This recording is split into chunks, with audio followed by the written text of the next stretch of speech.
Saya tidak tahu, saya beritahu dengan pastor. Iya, Habis berdoa jam 5. Jangan cerita pula tadi pagi apa Ya, cerita. saya beritahu dengan dia. Saya bilang, waktu itu saya bilang, Tuhan kasih bangun saya jam 3:30.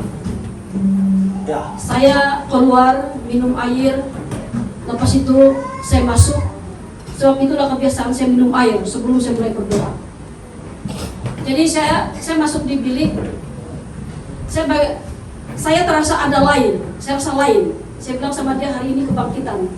Biarlah seluruh umat Tuhan dibangkitkan dalam doa saya. Sesungguhnya setiap keadaan itu akan berubah. Tetapi tiba-tiba mata saya kena buka. Kamu tahu apa yang saya lihat? Semua mereka yang memakai seperti jubah hitam, saya tidak nampak mata mereka, tapi mata itu berkilau-kilau. Iya. Merah itu mata, semua bertelupuk begitu, yang berjubah begitu, semua pakai warna hitam. Tapi saya nampak ada di depan yang mereka hormat. Saya tidak tahu apa yang berlaku, sebab mereka semua begini. Rupanya, saya bilang sama pastor, saya terkejut. Lain daripada lain apa yang berlaku waktu saya berdoa. Saya melihat semua berjubah hitam, ada satu yang duduk di tengah-tengah itu.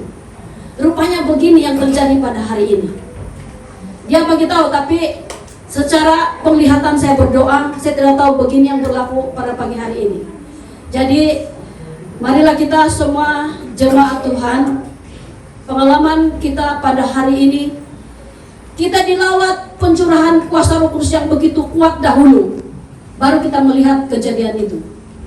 Jadi, mari kita renung-renungkan, maksudnya itu celah. Saya sendiri pun banyak perkara yang saya perlu ubah dalam hidup saya, tutur kata saya, pikiran saya, kemauan saya. Jadi dalam setiap itu kehidupan kita sebagai manusia, mari kita kawal pakai firman Tuhan. Bila kita pakai firman Tuhan, dia tidak akan dapat masuk. Sebab maksudnya itu celah, dia ada ruang. Dia ada ruang masuk. Seperti apa tabiat dia, itu maksudnya celah. Jadi mari kita renung-renungkan tabiat kita hari-hari. Sebab sekarang ini penyataan juga dalam mimpi, gereja kita ini sudah dipilih, gereja Tuhan.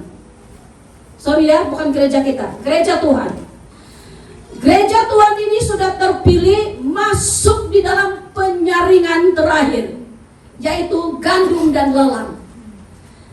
Dalam setiap mimpi-mimpi kamu sedang berlaku sekarang, tahu? Itu bukan karena kebetulan dan permainan mimpi. Jangan sama sekali menganggap ini, sebab Nabi Yoel mengatakan itu akan terjadi, akan dikaruniakan mimpi-mimpi. Jadi kita boleh uji kembali, mimpi itu ada berkaitan dengan Alkitab dan tidak. Maka itu hari ini satu pelajaran yang sangat besar kepada kita, menjadi peringatan dan benar-benar terlihat mata kita sendiri berlaku. Yang tidak kita akan duga ketuanya sendiri datang di tempat ini. Ingat, dalam kehidupan nikah rumah tangga, perhatikan keluarga kamu. Suami-suami itu peranan utama kamu. Jadilah Adam yang baru. Jangan seperti Adam yang lama. Membiarkan Nuh itu sendirian. Akhirnya dia jatuh dalam dosa. Ingat tak? Karena apabila istri jatuh dalam dosa, karena tanggung jawab seorang bapak mengabaikan istri, menular dalam keluarga. Ini sangat bahaya. Saya pun berdoa, sejak kebelakangan ini saya pun berdoa. Sekejar itu level karunia hamba Tuhan ini, supaya saya jangan ketinggalan. Mari kita ubah tabiat kita. Yang dulu itu jangan lagi lakukan, sebab dia ada celah masuk di sini.